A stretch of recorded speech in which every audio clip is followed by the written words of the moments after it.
जय हिंद दोस्तों, स्वागत है आप सभी का इस वीडियो में। तो नवरात्रि मेगा ऑफर चल रहा है एमएम एकेडमी ऐप पर, जहां पर आपको ह्यूज डिस्काउंट देखने को मिल रहा है। मतलब इतना ज़्यादा डिस्काउंट है कि आप सोच भी नहीं सकते हो।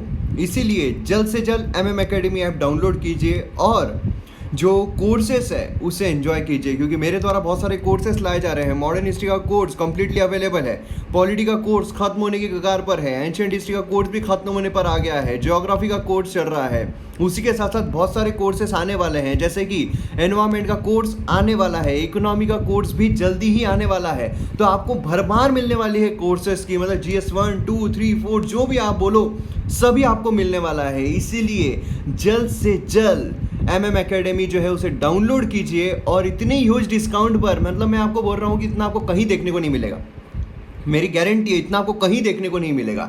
तो इसीलिए जल्द से जल्द डाउनलोड कीजिए और हाईएस्ट क्वालिटी कंटेंट है, ऐसा क्वालिटी कंटेंट आपको और कहीं देखने को नहीं मिलने वाला है। इसीलिए अगर आपको एक्सटेंड भी करना है तो आप एक्सटेंड भी कर लीजिए। मतलब हो सकता है कि आपने ट्रायल बेसिस पर 1 या 2 महीने का लिया हो, क्योंकि गुड न्यूज़ ये है कि जितने भी लोगों ने सब्सक्रिप्शन लिया है उनका जो फिर से सब्सक्रिप्शन लेने का रेट है 90% के ऊपर है।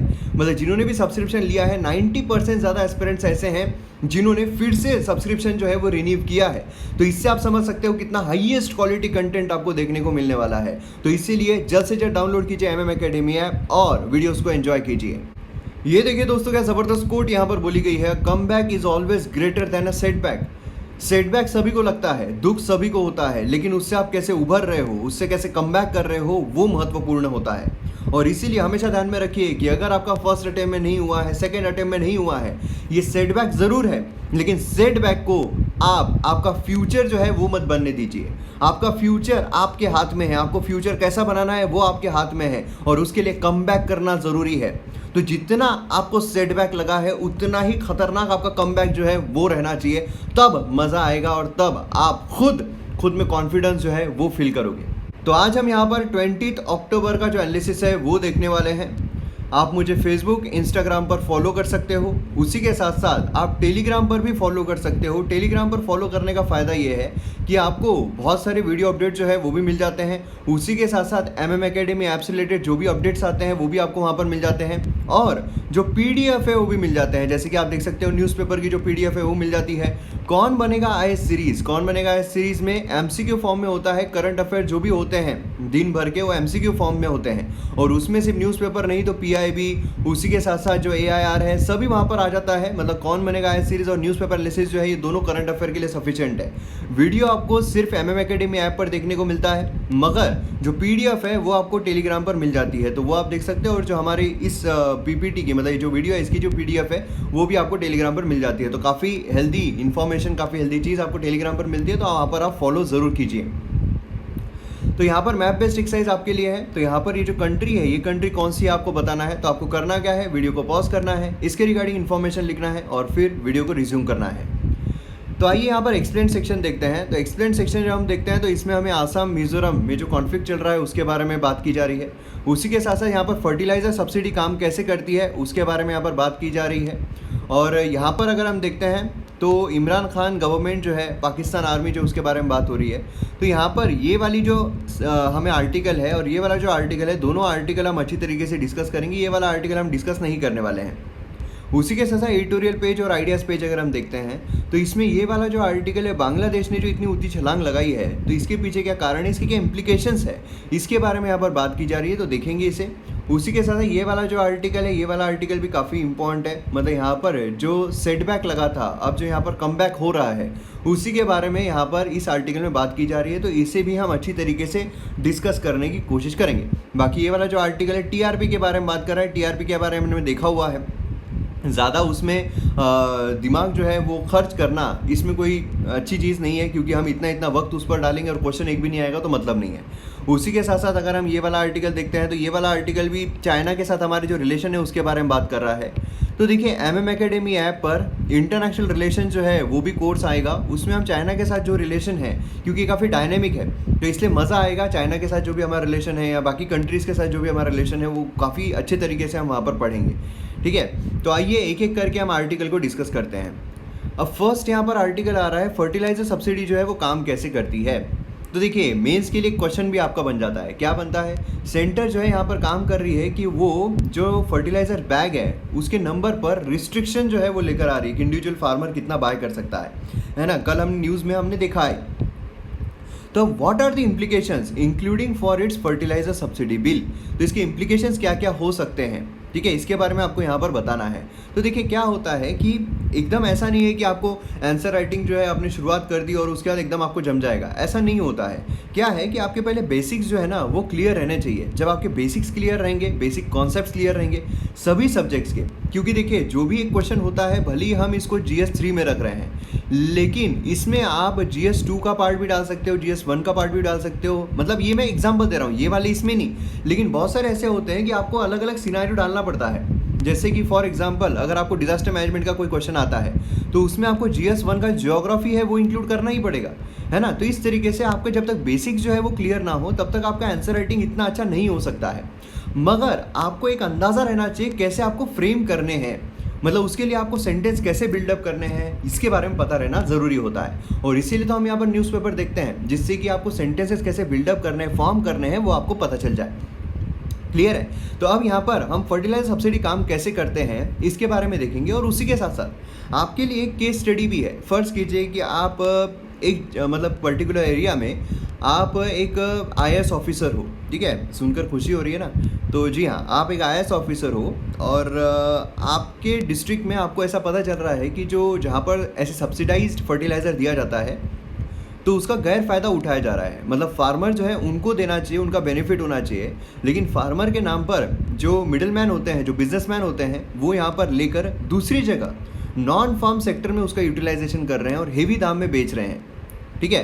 तो ऐसा अगर होता है तो आप उस सिनारियो में क्या करोगे, तो ये भी इम्पॉर्टेंट होता है। इसके लिए क्या होता है, देखिए हमेशा मैं आपको बता रहा हूँ, अगर आपको GS पेपर 4 जो है उसकी केस स्टडी अगर आपको सॉल्व करनी है, उसी के साथ साथ आपको इंटरव्यू में भी ऐसे क्वेश्चंस पूछे जाते हैं कि अगर ऐसा हो तो क्या होगा, वैसा हो तो क्या होगा, ठीक है, ऐसे क्वेश्चंस आपको पूछे जाते हैं। और तीसरी चीज़, आपको जो CSAT का पेपर होता है उसमें भी कुछ क्वेश्चंस ऐसे आते हैं जिसमें आप ये हो तो ये क्या होना चाहिए, ऐसे भी क्वेश्चंस कभी कभार पूछे जाते हैं। तो इसीलिए आपको जब भी ऐसे क्वेश्चंस पूछे जाए आपको ध्यान में रखना है कि नो मैटर व्हाट, आपको लॉ जो है उसके अगेंस्ट में बोलना ही नहीं है। इंटरव्यू में हमेशा ध्यान में रखिए, लॉ के अगेंस्ट में बोलना ही नहीं है। मतलब कि फ़र्ज़ कीजिए कि आपको ऐसा बोला गया कि फर्टिलाइज़र जो है, आपको ऐसा पता चल रहा है कि फर्टिलाइज़र्स की ऐसी तस्करी हो रही है, फर्टिलाइज़र जो है उसका ऐसा मतलब मिसयूज़ हो रहा है, तो आप क्या करोगे।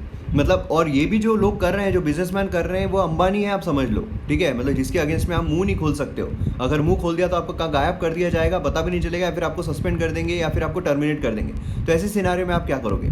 तो आपका कभी ऐसा नहीं होना चाहिए, एकदम क्या बोलते हैं उसको, एकदम स्ट्रेट फॉरवर्ड भी नहीं रहना चाहिए कि मतलब मैं सीधा कंप्लेंट ही कर दूंगा, सीधा उसको जेल में डाल दूंगा, है ना। ऐसा भी नहीं होना चाहिए जिससे कि लॉ एंड ऑर्डर का भंग हो जाए, वो भी आप नहीं कर सकते हो। आपको लॉ एंड ऑर्डर भी संभालना है। अगर आपने उसको अंदर डाल दिया तो फिर बाकी जो पब्लिक है वो तो आपको सीधा मतलब समझ लो क्या होगा, ठीक है। और अलग से आपका सस्पेंशन हो जाएगा वो अलग, या फिर ट्रांसफ़र हो जाएगी वो अलग। और उसी के साथ साथ आप सीधा इग्नोर भी नहीं कर सकते, वो लॉ के अगेंस्ट में रहेगा। तो आपको सही हार्मोनी मेंटेन करके सारी चीज़ें करनी पड़ेगी। तो ये यहाँ पर आपको सोचकर सारी चीज़ें करना पड़ेगा। तो आपको एक्सट्रीमिस्ट नहीं बनना है, एक्सट्रीम ये भी नहीं, एक्सट्रीम ये भी नहीं, आपको मिडिल का रास्ता आपको सोचना है। प्रैक्टिकलिटी में क्या होना चाहिए, मतलब सबको साथ में लेकर चलना पड़ेगा, है ना। तो ऐसे सिनारियो में क्या करोगे ये आप सोचा कीजिए हमेशा। तो यहाँ पर फर्टिलाइज़र सब्सिडी की जब हम बात करते हैं तो फार्मर जो है वो फर्टिलाइजर्स बाय करते हैं MRP पर below there normal supply and demand based market rates, ठीक है। मतलब यहाँ पर बेसिकली क्या है, अगर आपको आसान शब्दों में देखिए, ये जो है ना बहुत सारी इसमें चीज़ें निकलती है कि मतलब कितने इसमें इंपोर्ट हो रहा है, कितने इसमें क्या हो रहा है, कितना उस पर सरकार जो है वही कर रही है, बहुत सारी चीज़ें इसमें इंक्लूड होती है। लेकिन समझ लीजिए हम यहाँ पर एकदम आसान शब्दों में समझते हैं एग्जाम्पल के थ्रू। ये फर्टिलाइजर्स की बोरी है, ये अगर फ़र्ज़ कीजिए कि 100 रुपये की है, ठीक है, लेकिन फार्मर जो है उसको ये मिल रही है 20 रुपये में। अब 20 रुपये में जब मिल रही है तो फिर यहाँ पर जो 80 रुपये हैं, 80 रुपये का सब्सिडाइज्ड यहाँ पर फर्टिलाइजर जो है वो दिया जा रहा है। 80 रुपये जो है ये कम किए जा रहे हैं फार्मर के लिए, इसे हम कहते हैं सब्सिडाइज्ड फर्टिलाइजर, ठीक है। आसान शब्दों में बताया, हाइपोथेटिकल एग्जांपल के साथ बताया, ठीक है, ज़्यादा हमें इसमें PhD करने की ज़रूरत नहीं है। तो ये चीज़ आपको यहाँ पर ध्यान में रखनी है।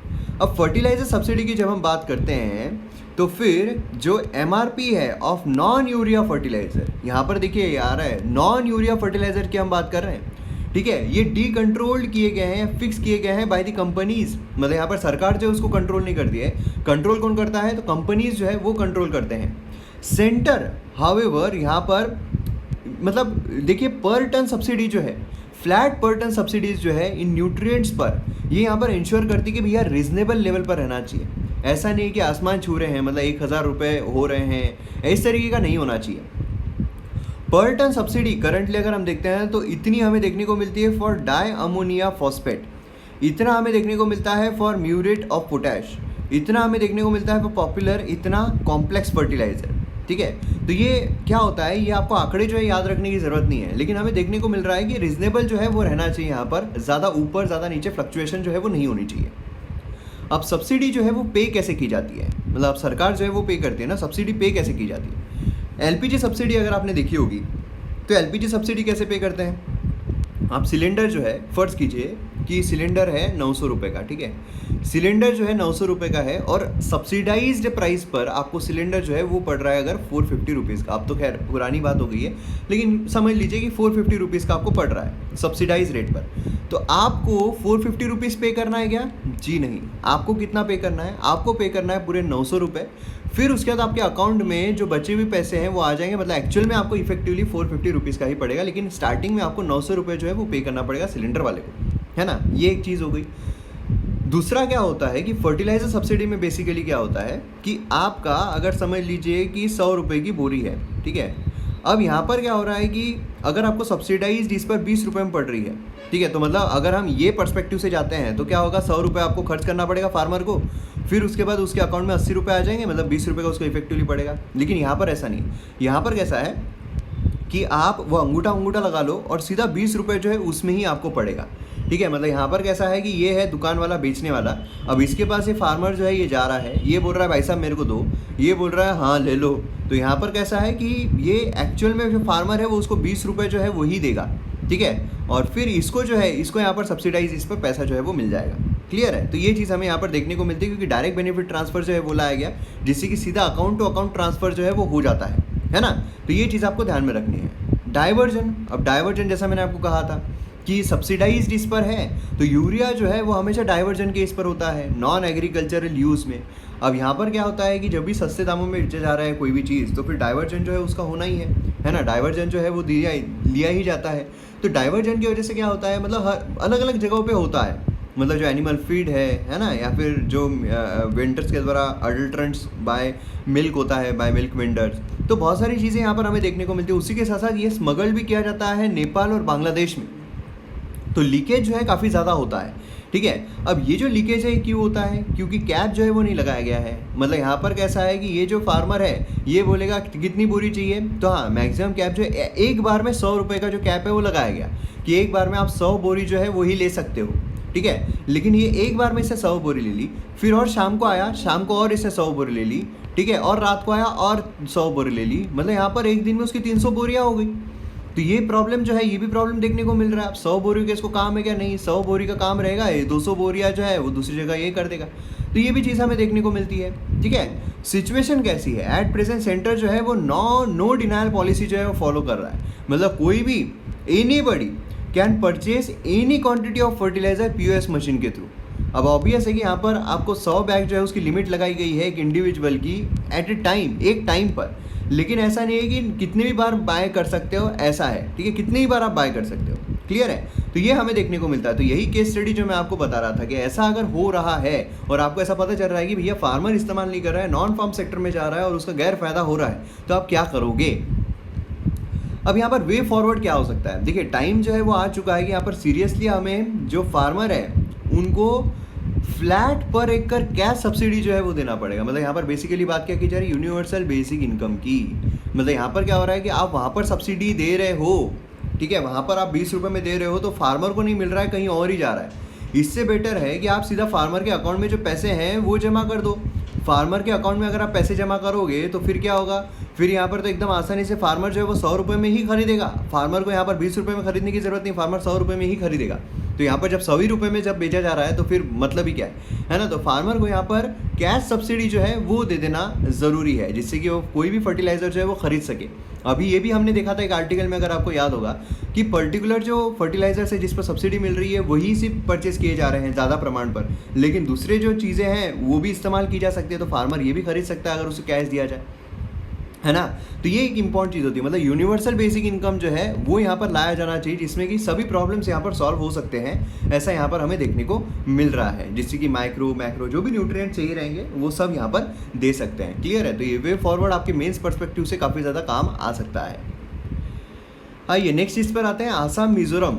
ये बाउंड्री इशू जो हमें देखने को मिल रहा है नॉर्थ ईस्ट में, ये बेसिकली क्या है। अब देखिए, हमारे जीएस पेपर 2 के लिए काफ़ी ज़्यादा इंपॉर्टेंट है। जीएस पेपर 2 के हिसाब से अगर देखा जाए और नॉर्थ ईस्ट में देखा जाए तो काफ़ी प्रॉब्लम्स जो है, टेरिटरियल डिस्प्यूट जो है हमें देखने को मिलते रहते हैं। बॉर्डरलैंड बोलिए, काफ़ी टेरिटरियल डिस्प्यूट जो है वो होते हैं, इंटरनेशनल डिस्प्यूट्स हमें देखने को मिलते हैं।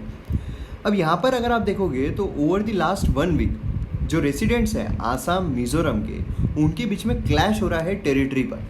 किसके बीच में? आसाम और मिजोरम जो है उनके बीच में, ठीक है। और जो हट्स होते हैं, शॉप्स होते हैं, उनको भी जलाया गया है। अब यहाँ पर आप देखोगे तो प्रॉब्लम चल का रहा है। तो देखिए, रेसिडेंट जो है लैलापुर, तो यहाँ पर हमें देखने को मिलता है ये वाला, ठीक है। तो यहाँ पर कहाँ है? ये वाला हमें देखने को मिलता है। और उसी के साथ साथ जो ये कहाँ पर आता है? आसाम में। तो यहाँ पर आप आसाम जो स्टेट है वो देख सकते हो, पूरा का पूरा आसाम स्टेट। और यहाँ पर हमें मिजोरम स्टेट जो है ये देखने को मिल रहा है। अब हो क्या रहा है कि यहाँ पर जो रेसिडेंट्स लोकलाइट्स है, ठीक है, मिजोरम के कोलासिब डिस्ट्रिक्ट में, ठीक है, तो वहाँ पर कॉन्फ्लिक्ट जो है वो हमें देखने को मिल रहा है। मतलब खासकर ये वाला जो पोर्शन है, मतलब देखिए मैं आपको बता देता हूँ, ये वाला जो पोर्शन है, अभी भी नहीं दिख रहा है क्या? ये वाला जो पोर्शन है, ये वाला पोर्शन भिड़ रहा है किससे? ये वाले पोर्शन से। तो अब ब्लू और ब्लैक वाला देखिए, ठीक है, ये 2 पोर्शन में जो है हमें कॉन्फ्लिक्ट जो है वो देखने को मिल रहा है। क्लियर है? ये वाला देखने को मिल रहा है। सिमिलर क्लैश जो है वो हमें बाकी, मतलब यहाँ पर अगर हम करीमगंज देखते हैं, ठीक है, करीमगंज मतलब यहाँ पर ये वाला एरिया हमें देखने को मिलता है करीमगंज।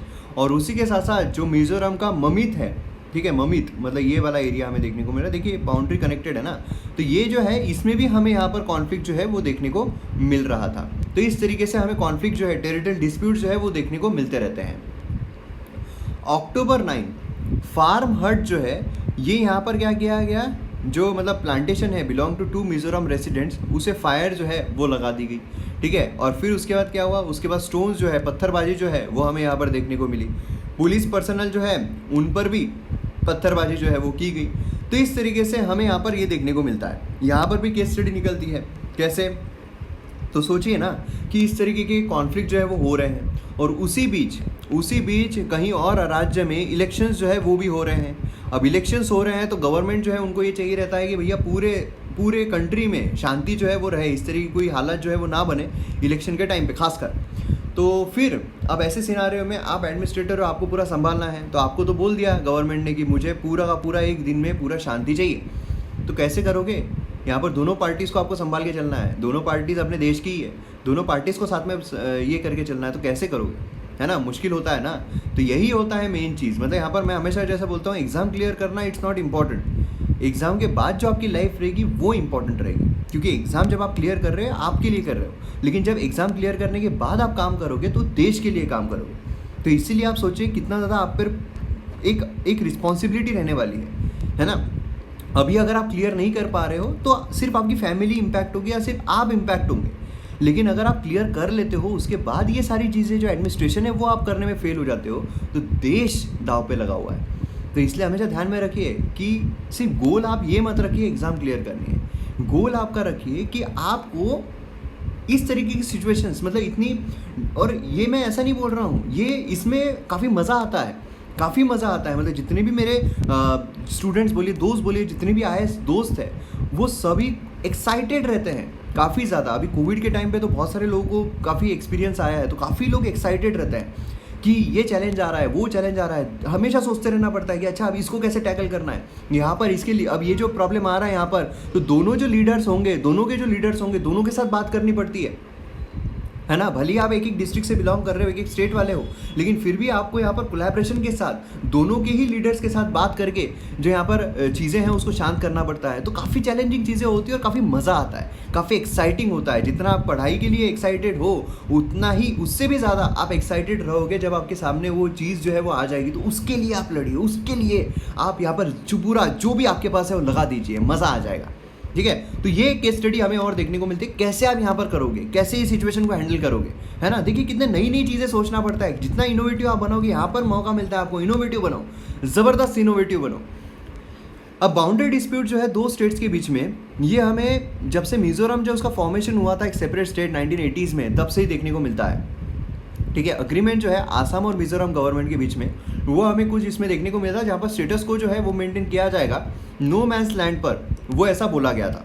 लेकिन क्लैश जो है वो हमेशा हमें देखते रहने को मिलता है। अभी एट प्रेजेंट सिचुएशन में क्या हुआ है, जो यहाँ पर हमें झगड़ा देखने को मिला है, तो अभी क्या हुआ है। अभी देखिए अग्रीमेंट का हमने देखा था जहाँ पर स्टेटस को मेंटेन करना था, है ना। लेकिन जो यहाँ पर ये वाला एरिया है, ये वाला जो एरिया है, यहाँ के लोगों ने, मतलब ये वाला एरिया है, यहाँ के लोगों ने क्या किया है कि यहाँ पर स्टेटस को ब्रेक कर दिया है, ऐसा बोला जा रहा है। देखिए क्या होता है, दोनों तरफ की बातें होती है ना, दोनों तरफ की बातें होती है।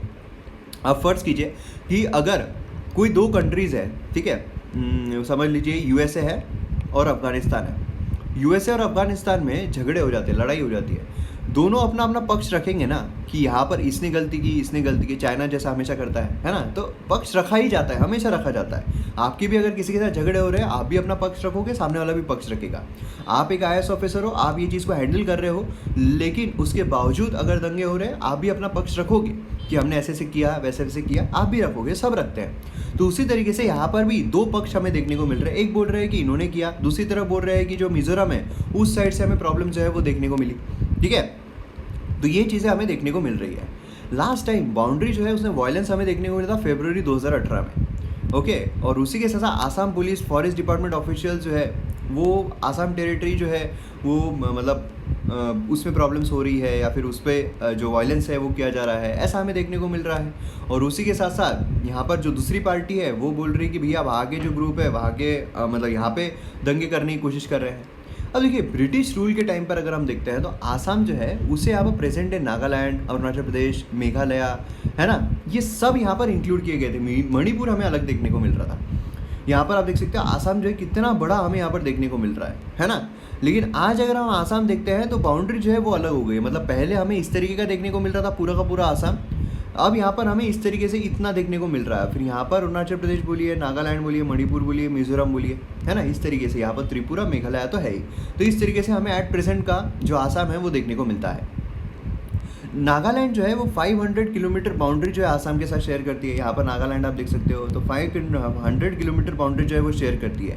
वायलेंस जो है यहाँ पर भी हमें देखने को मिलता है। ठीक है, मतलब आसाम नागालैंड बॉर्डर 1965 से हमें देखने को मिल रहा है। दो मेजर इंसिडेंट्स हुए 1979 में, 1985 में। 100 लोग जो है वो मारे गए थे। उसी के साथ साथ हम अरुणाचल प्रदेश देखते हैं, उसकी बाउंड्री के साथ भी कॉन्फ्लिक्ट चल रहा है। मतलब यहाँ पर आप बाउंड्री जो है वो देख सकते हो इस तरीके की, तो यहाँ पर भी बाउंड्री कॉन्फ्लिक्ट जो है वो चल रहा है। ठीक है, सेवरल एक्विजिशन, इलीगल एनक्रोचमेंट, ये सब चीज़ें हमें देखने को मिल रही है, वो भी सुप्रीम कोर्ट में चल रहा है। उसी के साथ अगर हम मेघालय देखते हैं, आसाम और मेघालय अगर हम देखते हैं, उनके साथ भी यहाँ पर जो प्रॉब्लम्स है वो चल रहे हैं। मतलब आसाम के समझ लीजिए कि पहले आसाम पूरा एक था, लेकिन उससे जब सेपरेट हुए तो फिर बाउंड्री क्लैशेस जो है वो चल ही रहे सभी स्टेट्स के साथ। ठीक है, तो ये भी हमें यहाँ पर देखने को मिल रहा है। अब यहाँ पर हम आते हैं नेक्स्ट आर्टिकल पर, गुड नेबर। अब गुड नेबर बात की जा रही है बांग्लादेश की। बांग्लादेश देखिए, बांग्लादेश का हुआ क्या है। बांग्लादेश अभी प्रेजेंट सिचुएशन में जो कोविड आया था उसके बाद मोस्ट ऑफ द कंट्रीज जो है वो नेगेटिव ग्रोथ रेट दिखा रही है ना, इंक्लूडिंग इंडिया। इंडिया भी काफ़ी बड़ी नेगेटिव ग्रोथ रेट दिखा रही है, जो कॉन्ट्रैक्ट है वो हो रहा है। लेकिन अब यहाँ पर बांग्लादेश जो है उसकी छलांग देखने को मिल रही है। अब ये जो छलांग है इसकी इम्प्लीकेशंस क्या है। छलांग तो हमें देखने को मिल रहा है, और क्या उसके कारण थे वो हमने कल के इसमें देखे हुए हैं, कौन कौन से कारण हमें देखने को मिलते हैं, है ना। उन्होंने काफ़ी अलग अलग पर्सपेक्टिव से, सोशियो इकोनॉमिक पर्सपेक्टिव से काफ़ी डेवलपमेंट जो है वो की है। उसके रीजंस क्या थे, रीजंस हमने देखे हुए हैं ऑलरेडी। ठीक है, इसलिए मैं बोलता हूँ एक भी वीडियो आप मिस मत कीजिए, सारे वीडियोज़ आप प्रॉपर तरीके से देखिए। अब यहाँ पर जो गुड नेबर है, तो इसमें बांग्लादेश जो है उसका रोल क्या रहेगा। देखिए क्या होता है कि जब आप इंडियन फॉरेन सर्विस क्लियर करते हो, इंडियन फॉरेन सर्विस, फॉरेस्ट नहीं फॉरेन सर्विस, देखिए 3 IAS सर्विसेज है, मतलब ऑल इंडिया सर्विसेज है। एक है IAS, दूसरी है IPS और तीसरी है IFOS फॉरेस्ट सर्विस, और बाकी हमें देखने को मिलती है सेंट्रल सर्विसेज। उसमें सबसे टॉप मोस्ट अगर हम देखें तो फॉरेन सर्विस जो है वो हमें टॉप मोस्ट देखने को मिलती है। उसी के बाद हमें IRS जो है वो देखने को मिलता है, फिर रेलवेज, बहुत सारी एग्जाम हमें देखने को, मतलब बहुत सारी पोस्ट हमें देखने को मिलती है। तो ये हो गई ऑल इंडिया सर्विसेज, है ना, ये हो गई सेंट्रल गवर्नमेंट सर्विसेज। अब सेंट्रल गवर्नमेंट सर्विसेज, अब जब आप IFS अगर कर लेते हो, ठीक है, फिर उस आपको अलग अलग कंट्रीज़ में भेजा जाता है। तो जब अलग अलग कंट्रीज़ में भेजा जाता है तो यही तो सारी चीज़ें आपको देखनी पड़ती है, कैसे मतलब हमारी जो रिलेशनशिप होती है कोई भी कंट्री के साथ, उसमें बहुत बड़ा योगदान होता है। अभी आपको पता चला होगा, मतलब अभी जो सिनारियो चल रहा है उससे आपको पता चल रहा होगा कितना इंपॉर्टेंट रोल होता है एक IFS ऑफिसर का, एक फॉरेन ऑफिसर का, है ना, कि उसे सारी चीज़ें देखनी पड़ती है। अब जब हम बांग्लादेश की बात कर रहे हैं तो हम जब ये बात करते हैं कि बांग्लादेश के साथ हमारे जो रिलेशन है वो ख़राब हो रहे हैं, या फिर बांग्लादेश के साथ हमारे रिलेशन बहुत अच्छे हो रहे हैं, चाइना के साथ हमारे रिलेशन जो है वो ख़राब होते जा रहे हैं, उसी के साथ साथ पाकिस्तान के साथ हमारे रिलेशन ख़राब है, USA के साथ हमारे रिलेशन अच्छे होते जा रहे हैं, तो इसमें उनका बड़ा योगदान होता है। वो एक रिप्रेजेंटेटिव है हमारे कंट्री के उस कंट्री में, ठीक है। तो ये चीज़ आपको ध्यान में रखनी है, तो बहुत बड़ी एक रिस्पॉन्सिबिलिटी वो भी होती है। तो यहाँ पर जब हम बांग्लादेश की बात करते हैं तो बांग्लादेश जब इतना अच्छा ये कर रहा है और उसके साथ साथ बांग्लादेश के साथ हमारे रिलेशन जो है वो अच्छे रह रहे हैं, है ना, अच्छे ही हमें देखने को मिल रहे हैं। अब ऐसे सिनारियो में यहाँ पर फर्स्ट रैपिड और सस्टेन इकोनॉमिक ग्रोथ जो है बांग्लादेश में, ठीक है, वो यहाँ पर शुरू हुई, और यहाँ पर जो सब कॉन्टिनेंट है उसके पर्सपेक्टिव से देखा जाए तो बांग्लादेश जो है वो काफ़ी अच्छा परफॉर्म कर रहा है ना। अब यहाँ पर आप देखोगे बाकी जो कंट्रीज़ है, जनरली स्मॉलर स्टेट जो है रीजन में, वो यहाँ पर इस तरीके से डिस्क्राइब किया जाता है। लेकिन बांग्लादेश की जब हम बात करते हैं तो कभी स्मॉल था ही नहीं, मतलब यहाँ पर अगर आप पॉपुलेशन देखो तो वो भी काफ़ी ज़्यादा है ना, एरिया देखो तो वो भी काफ़ी अच्छा खासा उसका हमें देखने को मिलता है। अब demographically the 8th largest nation in the world. Second implication अगर हम देखते हैं जो यहाँ पर पूरा चेंज हो रहा है उसका, तो इकोनॉमिक वेट जो है बांग्लादेश और पाकिस्तान का साउथ एशिया में चेंज हो रहा है। अब आप देखोगे पहले जब आज़ादी मिली थी 1947 में, उस टाइम पर पाकिस्तान अलग हुआ था। पाकिस्तान जब अलग हुआ तो East Pakistan and West Pakistan ऐसे हमें देखने को मिले थे। ईस्ट पाकिस्तान मतलब आज का जो बांग्लादेश है। फिर उसके बाद जो बांग्लादेश है वो सेपरेट हुआ 1971 में, है ना, उसमें भी हमें इंडिया पाकिस्तान वॉर देखने को मिला। तो इस तरीके से बांग्लादेश जो है वो निकला, और बांग्लादेश जो है रिलेशन मतलब ऐसा नहीं रहा है कि एकदम बेस्ट फ्रेंड, लेकिन अभी रिसेंट टाइम्स में अगर देखा जाए, क्योंकि जो हमारा 100th कॉन्स्टिट्यूशनल अमेंडमेंट एक्ट है ना, उसके तहत हमने जो बाउंड्री डिस्प्यूट चल रही थी बांग्लादेश के साथ वो भी रिजॉल्व कर दी, है ना। तो इस तरीके से क्या है कि हमारा रिलेशन जो है वो अच्छे रहे हैं कंपेरेटिवली। तो इसीलिए यहाँ पर अगर आप देखोगे तो बांग्लादेश और पाकिस्तान जो है इसको कंपेयर जो है वो ज़रूर किया जाएगा। कंपेयर क्यों किया जाएगा? क्योंकि डेकेड एगो पाकिस्तान की जो इकोनॉमी है वो लार्जर थी दैन बांग्लादेश, लेकिन आज अगर हम देखते हैं तो बांग्लादेश जो है वो यहाँ पर बिगर है दैन पाकिस्तान, ठीक है। तो ये भी एक चीज़ आपको यहाँ पर पता रहना बहुत ज़रूरी है। तीसरा, बांग्लादेश की इकोनॉमिक ग्रोथ जो है वो एक्सीलेट कर सकती है रीजनल इंटीग्रेशन ईस्टर्न सब कॉन्टिनेंट। मतलब हमारे बांग्लादेश के साथ रिलेशन अच्छे हैं, बांग्लादेश का अगर इकोनॉमिक डेवलपमेंट हो रहा है तो बांग्लादेश को लगकर बाकी जो कंट्रीज़ हैं उनके साथ भी हमारे रिलेशन जो है वो अच्छे हो सकते हैं। पाकिस्तान बांग्लादेश के साथ हमारे रिलेशन अच्छे हैं, है ना। और उसी के साथ साथ यहाँ पर अगर हम बात करते हैं पाकिस्तान के opposition to economic cooperation with India और उसी के साथ क्रॉस बॉर्डर टेररिज्म, यहाँ पर क्या हो रहा है कि जो बाकी प्लेटफॉर्म होते हैं, बड़े बड़े जो प्लेटफॉर्म होते हैं, उस पर पाकिस्तान जो है उसको कोई सुन ही नहीं रहा है। तो ये एक चीज़ हमें देखने को मिलती है, पाकिस्तान जो उसको कोई सुन नहीं रहा है। आप फोकस करो, अपने आप आपका नाम आएगा। आज हमारे इंडिया के one of the top most newspaper में आर्टिकल छप रहे हैं बांग्लादेश के। क्यों छप रहे हैं? वो टेररिज्म फैला रहा है इसलिए? क्यों छप रहे हैं? क्या वो लड़ाई कर रहा है इसलिए? नहीं, उसने इकोनॉमिक ग्रोथ की है इसीलिए, वो इकोनॉमिक ग्रोथ पर फोकस कर रहा है इसलिए। पाकिस्तान दूसरी तरफ अगर आप देखोगे वो भी अगर इकोनॉमिक ग्रोथ पर फोकस करना शुरू कर दे तो फिर अपने आप सब कुछ अच्छा हो जाएगा। वो बोलते हैं ना कि जब आप पढ़ लिख लेते हो तो अपने आप आपके जो मेंटेलिटी है वो अपने आप समझदार वाली हो जाती है। You don't just go and argue, है ना। तो ये चीज़ हमें यहाँ पर समझना बहुत ज़रूरी है कि पाकिस्तान जो है वो अपने अलग ही ट्रैक पर चल रहा है, जिसकी वजह से वो जो भी सब कॉन्टिनेंट के रीजन्स है, जो भी फोरम्स है, उस पर उसकी रिस्पेक्ट नहीं हो रही। बांग्लादेश की रिस्पेक्ट जो है काफ़ी ज़्यादा बढ़ रही है। इकोनॉमिक सक्सेस जो है बांग्लादेश की, वो यहाँ पर अटेंशन जो है east Asia, China, Japan, south Korea, Singapore सभी की तरफ से खींच रहा है। यहाँ पर चाइना अगर आप देखोगे उसका ध्यान पाकिस्तान पर है, क्यों? क्योंकि उसको हड़पना चाह रहा है, लेकिन बांग्लादेश पर है एक रिस्पेक्ट के तौर पर। तो आप पे डिपेंड करता है कि आपको एक रिस्पेक्टफुल पर्सन की तरह देखे जाना है, या फिर आपको रैंडमली कुछ भी आपको बस ये हो हाँ ऐसा ऐसा रहना है, ठीक है। उसी का यूएस भी अगर हम देखेंगे, वो भी यहाँ पर अच्छा खासा देखने को मिल रहा है, मतलब उनकी जो पॉसिबिलिटी है वो अराइज हो रही है कि हाँ भैया अब यहाँ पर सिर्फ हमें यही रीजन नहीं, हमें बांग्लादेश जो है वो भी कंट्री देखने को मिल रही है जिसके साथ हमारा रिलेशन बना सकते हैं। फाइनली इकोनॉमिक राइज जो है बांग्लादेश का, वो यहाँ पर इंडिया के नेशनल प्लान को बूस्ट कर सकता है, एक्सीलरेट कर सकता है, खासकर अगर हम ईस्टर्न पार्ट देखते हैं तो, ठीक है। बांग्लादेश की इकोनॉमी जो है 1.5 times as large as that of West Bengal. Better integration जो है दोनों के बीच में, वो यहाँ पर ह्यूज बूस्ट जो है ईस्टर्न इंडिया को वो दे सकता है, क्योंकि ईस्टर्न इंडिया अगर आप देखोगे तो वो उसमें बूस्टअप लाना बहुत ज़रूरी है, उसको डेवलप करना बहुत ज़रूरी है ना, जिससे कि वो एक स्टेबल और उसी के साथ साथ एक प्रॉपर इंटीग्रेटेड पार्ट जो है वो बन सके। तो ये चीज़ हमें यहाँ पर देखने को मिलती है। तो काफ़ी इंपॉर्टेंट और इंटरेस्टिंग आर्टिकल मुझे देखने को मिला है ये, खासकर अगर हम मेंस पर्सपेक्टिव से देखते हैं तो, क्योंकि इंडिया को क्या फ़ायदा हो सकता है वो भी हमें देखने को मिल रहा है।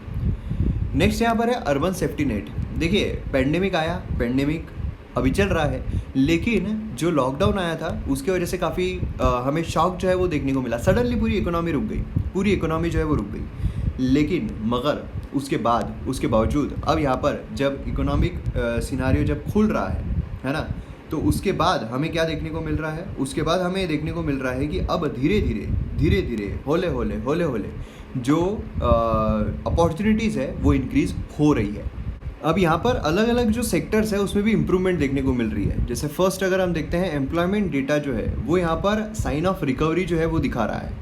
अब मेन के लिए अगर हम देखते हैं तो worker to population ratio second quarter में वो यहाँ पर गिर गया था 88% 2019 to 62% in 2020, a fall of 26 percent point. In contrast third quarter अगर हम देखते हैं 2020 का, मतलब जहाँ से लॉकडाउन जो है उसे निकाला जा रहा है, तो 5% पॉइंट जो है वो बिलो हमें देखने को मिल रहा है 2019 से।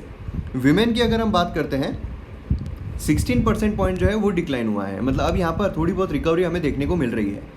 सेकेंड अगर हम देखते हैं, सेल्फ एम्प्लॉयमेंट जो है वो इमर्ज हुआ है एज अ प्रोटेक्टिव फोर्स। जो सेल्फ एम्प्लॉयड थे वो यहाँ पर प्रोटेक्टिव फोर्स बन के उभरे हैं रादर दैन जो सैलरीड एम्प्लॉयड थे, ठीक है।